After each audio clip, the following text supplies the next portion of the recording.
Ousmane Sonko de moom moo yëkkati kàddoom. mu ne fii la ko waxee sax ci assemblée nationale bu Sénégal bi mu ne li fi xewoon depuis le 25 déclaration boobu mu defoon ba le meeting du 8 et ce qui a suivi après mu tudde ko un jëfur général mu ne clarification la woon dafa soxla woon une clarification maintenant la clarification est faite. dama jàpp ne c'est le moment de passer à autre chose dégg nga wax bi ça veut dire pourquoi ma jàpp loolu ne la clarification est faite il faut passer à autre chose dama jàpp ne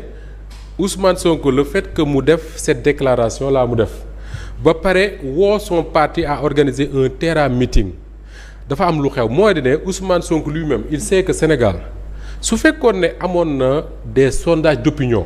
par exemple comme ni nga koy defee France ñu togg bu yàgg ñu def sondage ne nangam ci français yi amatuñu confiance ci Emmanuel Macron nangam ci français yi ci diw lañu am confiance loolu bu ñu ko defoon Sénégal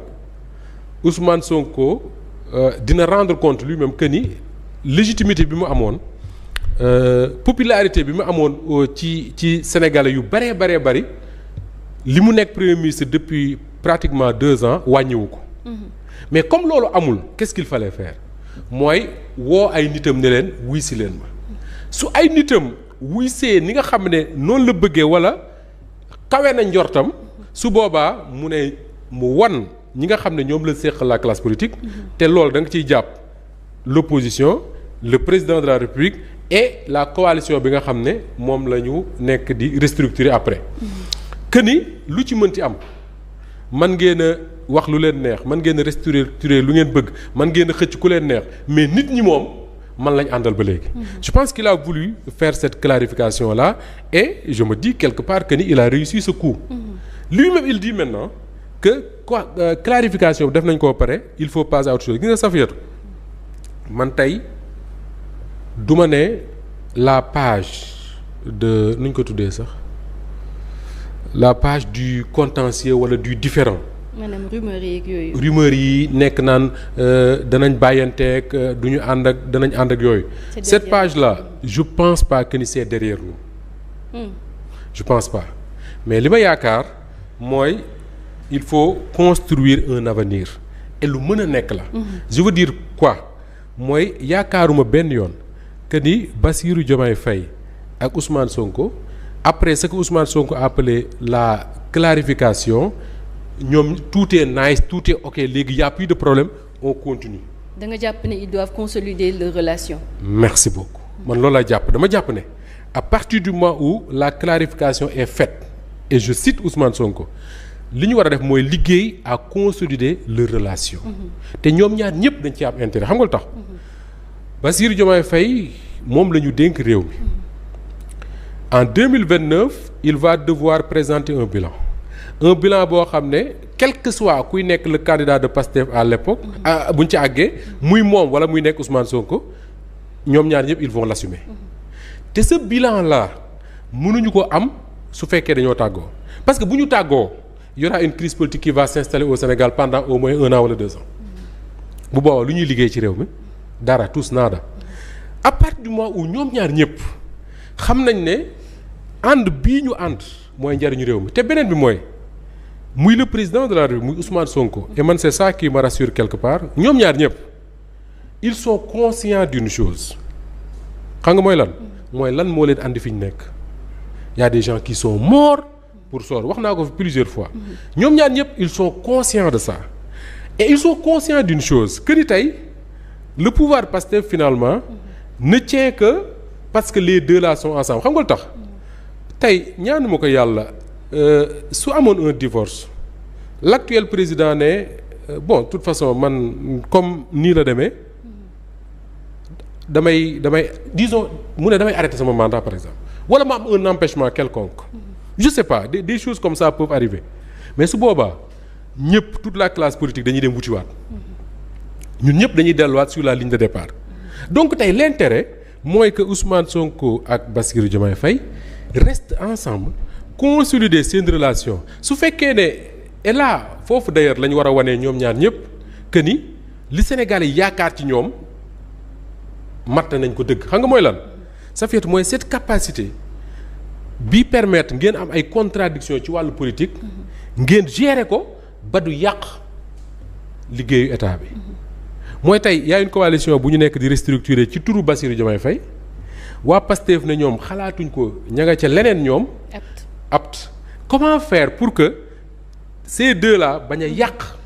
la relation de travail bi dox ci diggante bi foofu la ñuy xaar Bassirou Diomaye Faye et Ousmane Sonko cette capacité d'être au-dessus des contradictions politiques yi nga xam ne moom la ñu am et loolu lu jafe la xëy na bu doon man du ma ko man mais c'est justement parce que dafa jafe que Sénégalais tànn leen beneen bi mooy ñoom ñaar ñëpp ils sont conscients d'une chose que ni ñoom amuñu droit di rateloo Sénégal loo xam ne Sénégal da ciy jariñu ba faw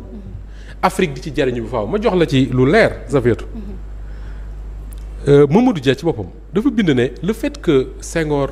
accusé ko de coup d'état jàpp ko yóbbu ko prison yàq sa vie et tout mu ne moom loolu mettiwu ko ça il l'a pardonné à Senghor y a pas de problème mais li ko metti mooy digganteem ak Senghor tandem boobu dafa waroon def tache d'huile en Afrique c'est-à-dire que Afrique yu bari yu mel noonu dafa waroon am tey jii ce que Ousmane Sonko ak Bassirou Diomaye Faye ont réussi ba ñëw pouvoir mais Guinée-Bissau gi loolu lañ naroon def am na ku ñu empêché bu nekk candidat mu tànn keneen soutenir ko kooku gagné élection yi léegi su fekkee Ousmane Sonko ak Bassirou Diomaye Faye dañoo échoué ci liggéey réew mi ensemble su boobaa Afrique ci boppam ku fa déggati ñu ne diw joxañ na diw pour mu def danaan yii loolu wóorul Sénégal def nañ ko demul mais su fekkee ne ñoom ñaar dañ ko réussir Safiatou di nga dégg ci Afrique ay changement de régime yu bare bari ay nit ànd di defar seen réew comme ni ko Vladimir Poutine defee ak Dimitri Medvedev et loolu amuñu droit di ko xañ Sénégal dafa war a nekk pour man un exemple pour le reste de l'Afrique pour que africains yi se disent quelque part que ni écoutez man su ma demetee bëgg a présenter wu élection ñu xañ ma ko parce que x raison moo tax mais du ma boycotter du ma woote violence damay tànn candidat soutenir ko comme ni ko Ousmane Sonko defee mu gagné su gagné ñu gouverner ensemble loolu ils le doivent aux Sénégalais et ils le doivent à l'Afrique ñoom ñaar ñëpp et j'espère que dinañ leen ko wax bañ dégg ko beneen bi mooy Safiatou pour consolider cette relation aussi dama jàpp ne il faut mu am ñu leen dimbali wala ku leen dimbali way gis nga Bassirou Diomaye Faye lu mu mat lu mu nekk président de la République Ousmane Sonko lu mu mat lu mu nekk premier ministre lu ko mbooloo mi bëgg-bëgg forcément dinañ soxla ku leen di dimbali xam nga lan mooy dimbali mooy koo xam ne di nga am capacité wu jàkkaarloo ku ci nekk wala boog ñoom ñaar yëpp wax leen fi réew mi di leen fàttali parce que xam nañ ko fi réew mi jugee ak fi réew mi toll mieux que ça il faut je ne sais pas ban personnalité lay doon ci biir réew mi boo xam ne dina am capacité wu di wax di fàttali Bassirou Diomaye Faye que ni pour mu gouverner ce pays là sans Ousmane Sonko lu jafe-jafe lay doon voire lu impossible en même temps di fàttali Ousmane Sonko que ni lu mu ak rôle bu mënti jouer ci et moom il nous l'a dit Ousmane Sonko bon wax nañu ko ñun bi ñu ko interviewé au mois de novembre 2024 mu ne ak rôle bu mënti jouer ci arrivée au pouvoir Bassirou Diomaye Faye c'est Bassirou Diomaye Faye le président moom il est premier ministre et ça c'est important gis nga ñaar ñi suñu jàppee seen relation noonu man gëm naa ne li ci Sénégalais yi doon tiit te ñu weesu ko dafa war a consolider cette relation là et cette relation li koy consolider parce que man su ma nee consolider du pour l'intérêt de Diomaye du pour l'intérêt de Ousmane Sonko su ma ko ñemee woon sax wax leen la leen Abdou Mbow waxoon mais pour man c'est pour l'intérêt du Sénégal et l'intérêt du Sénégal mooy consolider cette relation là pour que non seulement Sénégal 4e sous-sol bi mu nekk ñu génnee ko ci d'accord defaraat réew mi ni ñu ko war a defaree ba pare en Afrique dafay servir d'exemple parce que Afrique bari na ay crise politique yoo xam nga lan moo koy waral dañuy écarter nit à une élection mu ne élection du fi amee mu jur lu ba loo xam ne kenn xamul fan lay yem ci violence mais su fekkee ne ñam nañ exemple Sénégal bi mu réussir ñu ne mais attends fii ku ñu fi écarter élection jaru ko tànnal candidat ànd ak moom soutenir ko ngeen gagné defar seen réew et nag comme ñoom gagné nañ mu nekk exemple defar seen réew moo ci des il faut qu'ils soient ensemble pour defar seen réew. En une minute, qu'en est-il des dangers qui guettent le régime? Safiatou man dama jàpp ne li tax ma gëm ne ñii ils ont intérêt à consolider les relations mooy Sénégal Safiatou bul fàtte ne dès 2027 dañuy dem élection locale te soo defee un peu de l'histoire récente du Sénégal Sénégal fii da ngay gis ne en 2009 2009 dañu organiser élection locale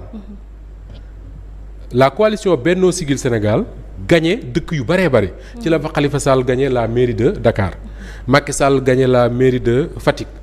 keneen gagné. ñu dem ñaata 2009 2010 2011 2012 ñu dem élection Abdoulaye Wade daanu. nga ñëw 2024 dañu dem élection locale 2022 Yewwi Askan Wi gagné localité yu bëri. Barthélémy Dias nekk maire de Dakar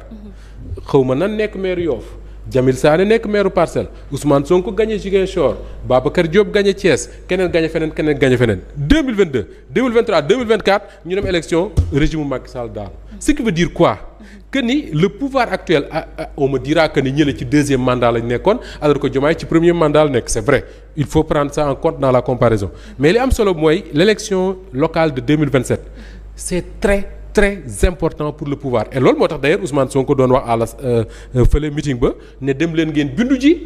ci élection yi parce que gagné ko mooy presque sûr de remplir en 2029 mais soo ko pertree l'opposition fa lay commencer xoqalikuwaat jëlaat dooleem et 2029 yàlla rek moo xam lan moo nar a xew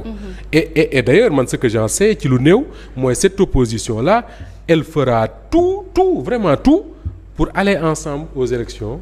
locales et loolu nag le pouvoir a intérêt à le savoir. d'accord ma lay sant bu baax di la gërëm. maa lay sant di la gërëm baax Safiatou.